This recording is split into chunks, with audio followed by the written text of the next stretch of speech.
Hey everybody, what's happening? Brent Axe here from syracuse.com. We're live on the Syracuse Orange Football Facebook page.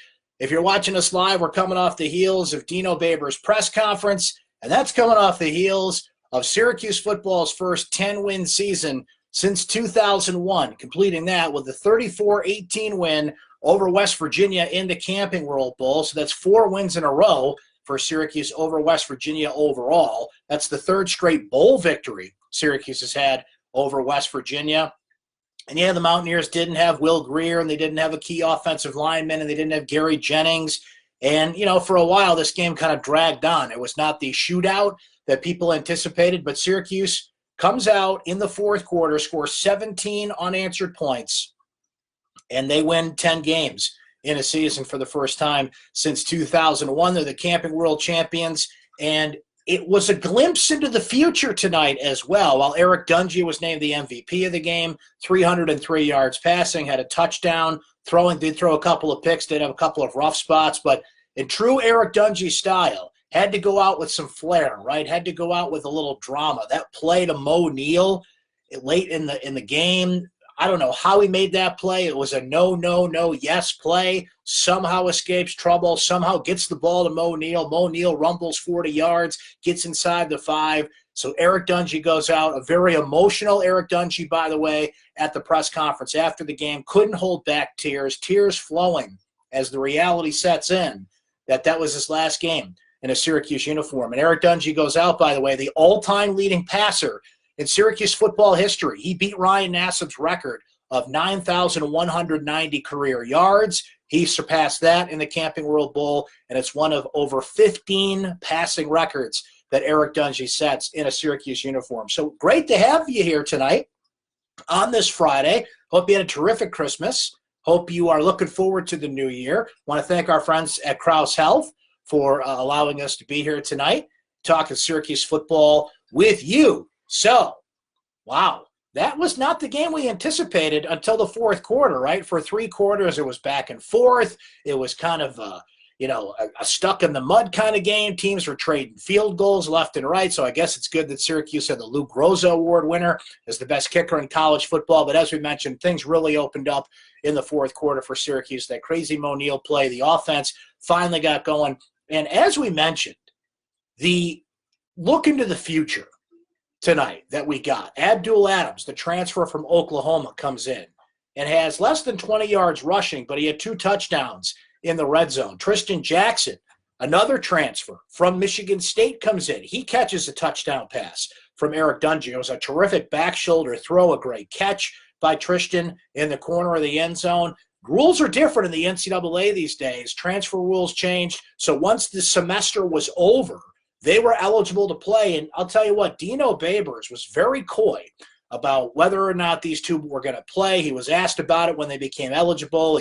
He basically kind of brushed it aside and made it sound like they're not up to speed. They don't have enough practices, and, boy, he broke that card out. Dana Holgerson on the West Virginia sideline had to say, who are these guys? Because there was no film on them. There was no record of them playing because they had not played until this point. So that was great to see. Kendall Coleman, huge on the defensive side for Syracuse, had a big sack late in the fourth quarter, had a big game overall with 3 sacks on the day. Syracuse gets to West Virginia's freshman tandem, Jack Allison, in there with no Will Greer playing. West Virginia mixed things up a little bit on the offensive side of the ball, sacked the West Virginia QBs 5 times. Ryan Guthrie had a terrific defensive game for Syracuse as well. Ellen Strinzinger comes in, another player you didn't hear a lot about during the season, but steps up in the bowl game with the interception. Just to throw a few other things out there before we answer some of your comments and questions there. Jamal Custis, 5 catches for 80 yards, including a 44-yard play. Very appropriate Syracuse number there. Custis had a rough night on the penalty side. Syracuse got a lot of penalties in this game. 11 penalties for 90 yards. About 5 or 6 of those were really questionable bad calls, frankly, but some of those were certainly earned and procedure penalties. Jamal Custis, very guilty of many of those. He had 4 penalties on his own, but overcame that with some big catches. Taj Harris was the victim of one of the dirtiest plays I've seen in a Syracuse football game or a college football game, period. Kenny Robinson, number 2 for West Virginia, deliberately comes in deliberate targeting, lowers his head, kind of angles his body in a way, if you saw the play or watched the replay, to hit Taj Harris, another future star for Syracuse football, in the helmet. He was dazed. He looked like he was going to be gone for the rest of the game, but he comes back in, 4 catches, 55 yards for him. Robinson got tossed out of the game, and one of the dirtiest plays I've seen. West Virginia played dirty tonight. They were going after Dungey's knees. There was a lot of penalties not called on West Virginia. They definitely were playing dirty tonight, but Syracuse came out on top. So, nice strategy there. It really paid off for you there, West Virginia. What's that movie? The dodgeball quote. That's a bold strategy, Cotton. Let's see how it pays off for you, right? Aaron Hackett, 3 catches for 42 yards. We mentioned Jackson's touchdown. He had 3 catches for 27 yards in this game. Mo Neal, we mentioned the crazy play, the 22-yard run. He had 8 rushes for 42 yards overall. Dante Strickland goes out, another senior who's taking off for Syracuse. Eric Dungey also in that category, of course. 9 attempts for 28 yards on the day. Dungey just 17 attempts for 22 yards, so he didn't really do it on the ground as much. He was under pressure a lot, had to escape a lot of West Virginia pressure. They were bringing the blitz. They were bringing the pressure early and often in this game, and Syracuse really struggled to get their offense going. The offensive line really struggled. Early in the game, Dino Babers really had to get at his offensive line. So it took a while for this thing to get going, but once Syracuse did, they put a stamp on it. First 10-win season since 2001, and with the transfers and some of the young players and the freshmen, and, it was more a statement on the future more than it was capping what was a terrific 2018 season in a way. But Syracuse could not have done it without Dungey, could not have done it without Strickland, could not have done it with some of these seniors and upperclassmen that really put a stamp on this season. And they'll be remembered as the class that brought Syracuse football back, and the future looks bright. So it's a good time to be a Syracuse football fan, that's for sure. As we wonder how the basketball team's going to be going into ACC play, we're still not quite sure about them. It's weird here as the new year's about to turn that we've been galvanized by Syracuse football more than basketball at this point, frankly. And people are feeling great about Dino Babers. We just named him at syracuse.com the CNY Sports Person of the Year. It was a pretty easy decision, frankly, when we started doing this award this year. So I hope you can check out that story that Chris Carlson did. Jason Murray and I did a video about that. I hope you can watch as well. And, people are just thrilled about Syracuse football. And the proof in that pudding was how many people were in Orlando. Syracuse took over the place. There were certainly some West Virginia fans there, but I think it was about 70-30 split fans representing the Orange, and that was the worry, right? When there was some doubt about what bowl game Syracuse was going to get before they announced the pairings a few weeks back, they said, well, Syracuse football doesn't travel, right? But when Syracuse got that 9th win, emphatic win over Boston College, another terrific day for Eric Dungey, they finished as the second-place team in the ACC. They really sold the Camping World Bowl that Syracuse fans would show up. You'd get a great matchup, old-school rivalry with West Virginia. It's the best-case scenario. Now, they didn't know then that Will Greer and a few key players were going to drop out of this game, and it kind of brought the offensive level down a little bit.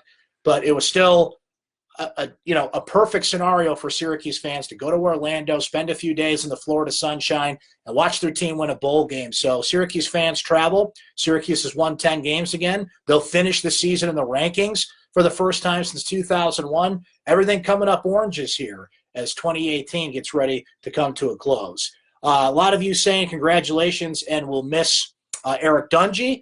And, look, Dungey, he can test your patience a little bit. He threw a couple of bad interceptions in this game, and he was kind of trying to find his way, but he always does, and he always will. And people will admire that spirit and that tenacity. Remember, he came in here under Coach Schaefer. He was recruited by Tim Lester. They retold the story during the broadcast, but, Dungey was not recruited heavily out of Lake Oregon. He got offers from Harvard, Yale, smart kid, of course, Navy, and he wrote to as many coaches as he could. He contacted as many coaches as he could, as many schools as he could, and nobody would take a shot on him.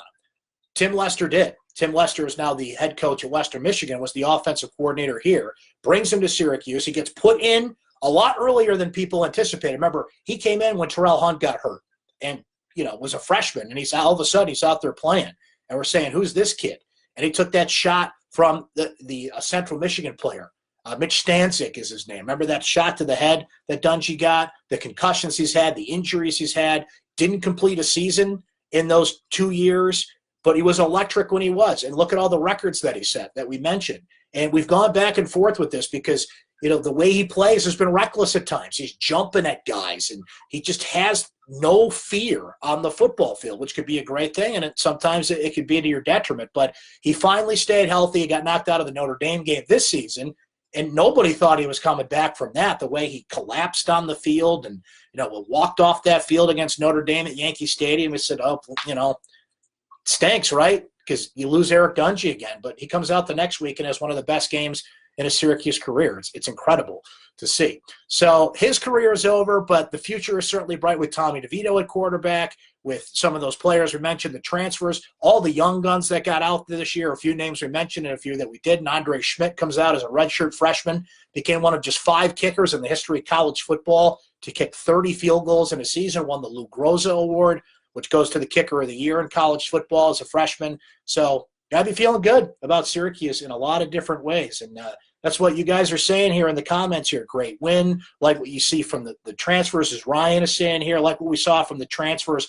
High IQ from Adams getting that touchdown while on top of the West Virginia player. Jackson makes the turnaround back shoulder catch. Excited to have the core of the defensive line back, but still got to the quarterback without Alton, and hopefully he is back. Yeah, the Alton Robinson thing is interesting because he sat out this game for personal reasons. We're not really sure what the deal is there. He's an NFL talent.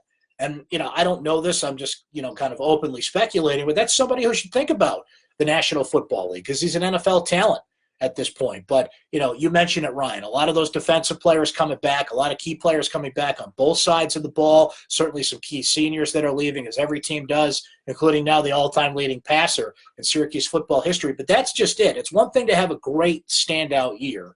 You've got to show that you're building. And it was the opposite in 2001. That Dwight Freeney season. I've never seen an individual player have an effect on a team like Dwight Freeney did in 2001. He almost single-handedly won 10 games for Syracuse and should have been in the Heisman Trophy discussion that year. Not necessarily to win it, but they should have put him in the room because he was dominant. He had 18 sacks that year, one of the best individual seasons I've ever seen a college football player have on either side of the ball. But it didn't sustain from there. Syracuse, in the last years under Paul Pasqualoni, started to slide, weren't getting the recruits, and you just knew the cupboard was bare. They made the change, and it got worse. Greg Robinson comes in and oversaw the worst 4-year stretch in the history of Syracuse football, and then Doug Marrone got it back level, literally at 25-25 before he got the job with the Bills. Schaefer had his moments, went to the Texas Bowl, had a couple of big wins, but that slide was starting to be there again, and Syracuse kind of nipped it in the bud. It's amazing that here he had a guy who was the athletic director at Syracuse for like a cup of coffee, comes in, hires Dino Babers, goes to Minnesota, and John Wildhack and Dino kind of had, as they put it themselves, this arranged marriage. And this all led to building up 4-8 in that first year, 4-8 last year, but seeing the Clemson win, seeing the competitive games against Miami and LSU and other programs last year, and then it all culminates with this season, 10 wins, and that a contract extension for Dino Babers as well. The difference between now and 2001, amongst many things in life, I had more hair back then and didn't have gray hair back then and many other things I can go over right now, as many of you can as well. But even off that 10-win season in 2001, you were still questioning and wondering what the future held for Syracuse football. There's no questions now. People are all in on Dino. They see where it's going. Not going to be easy when you're in the ACC Atlantic with Clemson to win that division, but Syracuse had the model of it this year. The games you've got to win. You got to go on the road and win big games. You got to keep the recruiting pipeline going, bringing in transfers that can come in and can contribute right away. Dino, it just has an effect on the program, on the community, on recruiting, on all of it. So you got to feel good about the future of Syracuse football. It's one name. It's one game tonight, I should say, but it's kind of a culmination of things that came to fruition in many different ways this year. You can definitively say that Syracuse football is back while continuing that process that doesn't stop to keep that going. Tim saying that the offensive line might be an issue next year. They will not miss Custis. They will miss Dungy. Newcomers look good. Great season for Syracuse. Yeah, I'm always going to kind of wonder about Custis because he's that guy that gets off the bus and you say to yourself, boy, that guy is just going to be amazing. And he's got that look test thing to him. He just never quite met the expectations. Had some big games this season. Don't get me wrong. Had some big catches. Not going to completely dump on the guy, but I think that will kind of go down as a what if. That will go down as a what if because he had some injury issues. They moved him around, couldn't get comfortable, couldn't find his position, had some academic issues that he had to overcome. And when it all finally came together, now it's time to go. So he'll get some looks in some NFL camps because he's just got that huge build and he's such a big target. But I'm not quite sure if he's got a pro future for him. We'll see, though. Sometimes guys get in the right situation and the right coaching, and that talent kind of gets pulled out of them in a way. So we'll see how it goes for Custis. He certainly had a lot of big games this year, so we've got to give him credit for that. Torrance with a good question. How will the offense be different with DeVito in 2019? The biggest difference is he's not as mobile as Eric Dungey. He can get out of trouble. He can move. But Eric Dungey makes so many plays with his legs and is a weapon that way. The defenses have to constantly, be on their heels and kind of figure out, is he running? Is he passing? What is he doing? Tommy DeVito is nowhere near that mobile. So it becomes more of a timing issue. The offensive line has got to step up big, and they had their issues in this game and had their issues when DeVito was in at quarterback at times this year because it's such a different mentality. When Dungey's out there, you're blocking and you just never know where he is and where he's going. With DeVito, you got to give him his time. You got to give him there's not a lot of time in football before the defense gets to you, but you got to give him those 2 or 3 seconds to read the field and deliver the football. That is the most obvious and biggest difference that you will see next year. His arm strength, though, is unquestioned. His intelligence, he got some game experience this year. You can't replicate that in practice. That was huge for DeVito to get out there to push Dungey. That was a huge decision that Dino had to make after that North Carolina game, and that was the right decision in that game to pull Dungey out for DeVito. They needed that spark. He comes back the next week against NC State. A lot of people, myself included, I'll be honest with you, were pushing to get, the future out there, and it was time for Tommy DeVito, and we were wrong because it wasn't. Eric Dungey had a lot of great games left in him, starting with that NC State game and, some other moments down the stretch after that, including tonight. But the future is clearly Tommy DeVito's. And the biggest difference will be he's more of just a traditional pocket quarterback. He can move. I'm not saying he can't run, but nowhere near as a weapon, we should say, that Dungey is with his legs. All right. Troy saying Dungey was, frankly, an inferior passer to DeVito. I think that's fair. I think that, Dino is really talking up Eric Dungey as a pro prospect. I'm not sure about that. I think Dungey misses a lot of throws that NFL quarterbacks can't. I think that at the next level, his feet and his ability to run get neutralized because everybody you're playing in an NFL defense is faster than you or just as fast as you are, whereas in college, he's got an advantage speed-wise. I think the offense that Syracuse plays is not conducive to the National Football League while you're seeing guys like Patrick Mahomes and mobile quarterbacks that can make plays on the run, Russell Wilson being another one, and a few others we can certainly mention, Aaron Rodgers. There's a difference with those guys. Drew Brees is another one.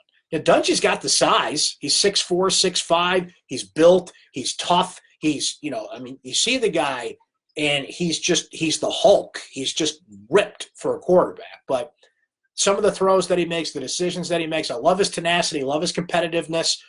There's a lot of other pro leagues that are showing up. You've got the XFL coming back in a couple of years.